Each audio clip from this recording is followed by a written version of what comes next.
halb on see, et sealt välismaalt vaadatakse sageli väga küsiva pilguga, et noh, see sama asja eest sa tõenäoliselt nagu rohkem raha küsida ei saa, vähemalt väga palju.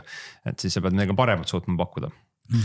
Jah, eks, aga noh, natukene seda inflatsioonilist spiraali ikkagi on ka, et kui tööjõud, kuna seda pakkumispoole peal on probleem, on ju nõuab kogu aeg, siis seda tulebki kogu aeg vähemalt näiteks teenuste hindadesse juurde keevitada ja siis ühel hetkel võib-olla tekib see tunne, et äkki ei tahagi seda teenust kasutada enam. Aga ka sellega tegelikult kiputakse ära harjuma. Meil on selle konvergentsist tingitud hinnatasemete ühtlustumisega ja ka võib-olla Eesti spetsiifilise inflatsiooniga ikkagi nagu enam-vähem hästi harjutud. Okei, härrad, võtame nüüd kristallkuulid välja. Kas 2026 aastal oleme vaesemad, rikkamad või oleme samal tasemel? No, mina pessimist alusta. No, mõned on kindlasti rikkamad.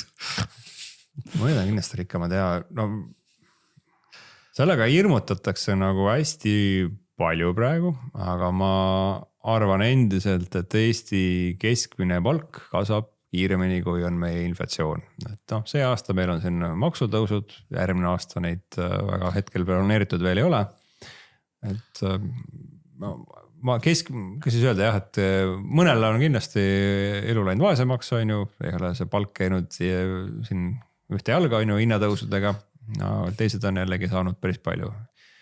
Ja noh, üks asi, mis siin ka võrrandus tuleb panna, teistele õudselt meeldib ju viimasel ajal nagu ka laenu võtta ja korterid osta endale, et noh, kõik, kes on siis natuke laenu võttud, et nendel teiselt poolt siis Euroopa Keskpank praegu jagab natuke tagasi läbi madalate intressimäärad, et sealt läheb ka elu odavamaks kuskil kohal, et peab pangale vähem kodulaenu tagasi maksma. Isegi tunnen.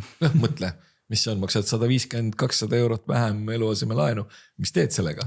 Säästad või? Ei, tarbimisse. Okei, Peeter, kas sa nõustud siis laias laastus või tahad täiendada enda?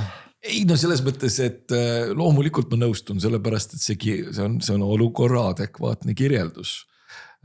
Noh, ja ma muidugi võin natukene pikema perspektiivi kohta veidikene nalja visata, sest mina teatavasti olen see hirmus inimene, kes leiab, et meil on siin ilmselt oodata võib-olla natukene ajaloolisest keskmisest.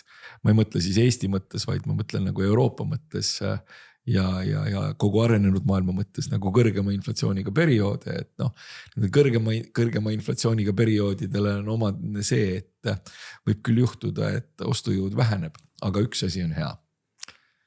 Numbriliselt, nominaalselt palganumbrid võivad muutuda palju ilusamaks, kui nad praegu on. Ja eestlane on õnnelik, palk kasvas. Ja. Number oli suurem.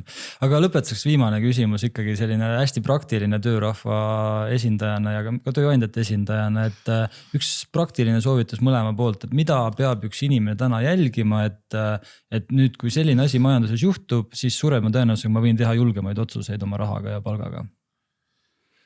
Noh, ma arvan, et kui majanduskasv läheb mingi selline, kui ikkagi nagu 3 juurde juba, siis ma kahtlustan, et siis on meil jällegi paras festival lahti.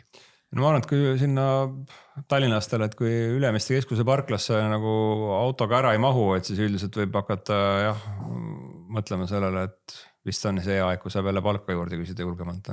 Mul oli juba see nädalavahetus probleeme selle parkimiskoha leidmisega.